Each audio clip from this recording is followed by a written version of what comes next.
നമസ്കാരം. നാടിൻ്റെ ശബ്ദ ന്യൂസിലേക്ക് സ്വാഗതം. റവന്യൂ ജില്ലാ സ്കൂൾ കലോത്സവത്തിന് തിരിതെളിഞ്ഞു. കലോത്സവത്തിൻ്റെ ഔപചാരിക ഉദ്ഘാടനം ജില്ലാ കളക്ടർ ചേതൻ കുമാർ വീണ നിർവഹിച്ചു. Kottayam regional deputy director PN Viji അധ്യക്ഷത വഹിച്ചു. ദേശീയ അവാർഡ് ജേതാവായ സിനിമാ സംവിധായകൻ ജോഷി മാത്യു മുഖ്യപ്രഭാഷണം നടത്തി.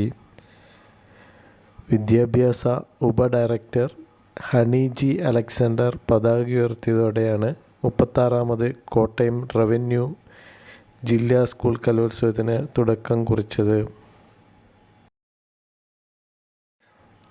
കലോത്സവ വേദിയിലെ സ്വാഗതഗാനം വളരെ ശ്രദ്ധേയമായി. വെട്ടിമുകൾ സെൻറ്റ് പോൾസ് HS അധ്യാപിക ലിൻസി എഴുതി. അയർക്കുന്നം സെൻറ്റ് സെബാസ്റ്റ്യൻ HS അധ്യാപകൻ ജിജോ ചെറിയാൻ ഈണമിട്ട്. ഹോളി ഫാമിലി HS അധ്യാപകൻ ബിജു ചെറിയാൻ സംഗീതം നിർവഹിച്ച കോട്ടയം KPSTA വനിതാ ഫോറം ആലപിച്ച സ്വാഗതഗാനമാണ് ഉദ്ഘാടന വേദിയിൽ ശ്രദ്ധേയമായത്.